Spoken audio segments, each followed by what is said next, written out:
Call on Government Order of the Day number 2. Broadcasting, Election Programmes and Election Advertising Amendment Bill, first reading. Mr Speaker. The Honourable Amy Adams. Mr Speaker, I move that the Broadcasting, Election Programmes and Election Advertising Amendment Bill be now read a first time. I nominate the Justice and Electoral Committee to consider the bill. At the appropriate time, I intend to move that the bill be reported to the House by a date that is 4 months and 1 day from the day that the bill receives its first reading. Mr Speaker, this bill makes changes to modernise election broadcasting and funding rules in the Broadcasting Act in time for the 2017 general election. The bill removes the opening and closing addresses so that parties can instead place this advertising in more flexible, engaging formats using their allocation of funding under the Broadcasting Act. Instead of being limited to television and radio, parties will now also be able to use this allocated funding for advertising in online media.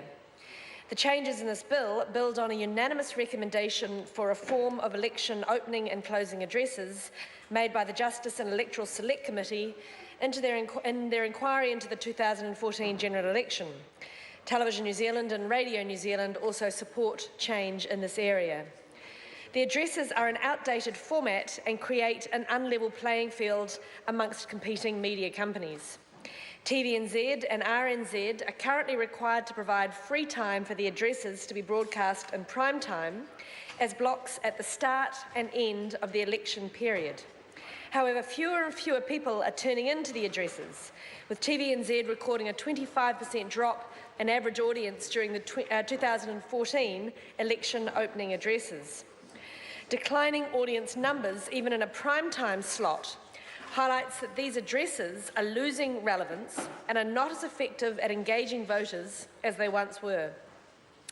These addresses are usually much longer than the short-form ads which parties choose to place with their allocated funding. This means the cost of production are much higher.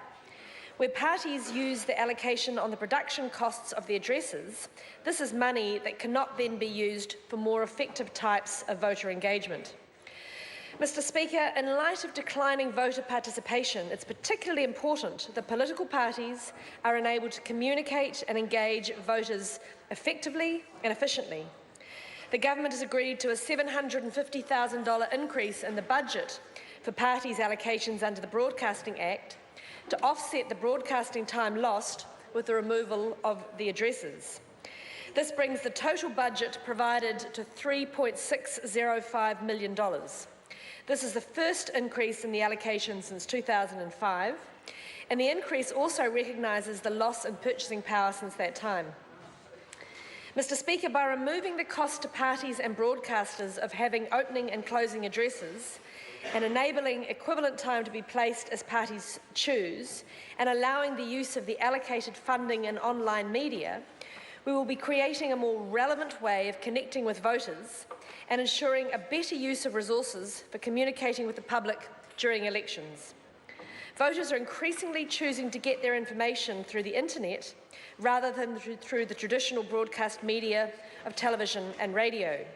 However, until now, parties were prevented from using their allocated broadcasting funding in any online media. This bill will give parties that flexibility so that parties have the freedom to choose the type of advertising that they see as best suited to engage voters and to effectively communicate their messages. The bill does not make changes to existing election campaigning rules and safeguards, such as total expenditure limits. Parties will continue to be able to spend their own money on online advertising, while television and radio advertising remains limited to the funding allocated by the Electoral Commission using the existing statutory rules. While not changing the meaning of the law, the opportunity has also been taken in this bill to modernise the language of Part 6 of the Broadcasting Act on the recommendation of the Parliamentary Council to make it more accessible. Mr Speaker, the Select Committee process is very important, and I encourage members of the public and other interested parties to have their say when the Justice and Electoral Committee calls for submissions.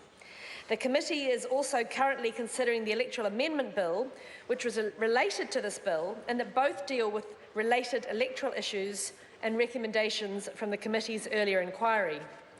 The Business Committee has agreed that these two bills be treated as cognate bills from the second reading onward.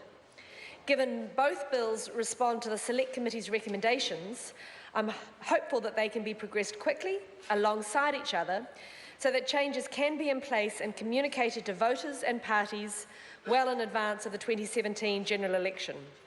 Having clarity and certainty as to the rules and how they apply will be beneficial for all parties in planning their campaigns. Mr. Speaker, I commend the bill to the House. Jacinda Ardern. Mr. Speaker,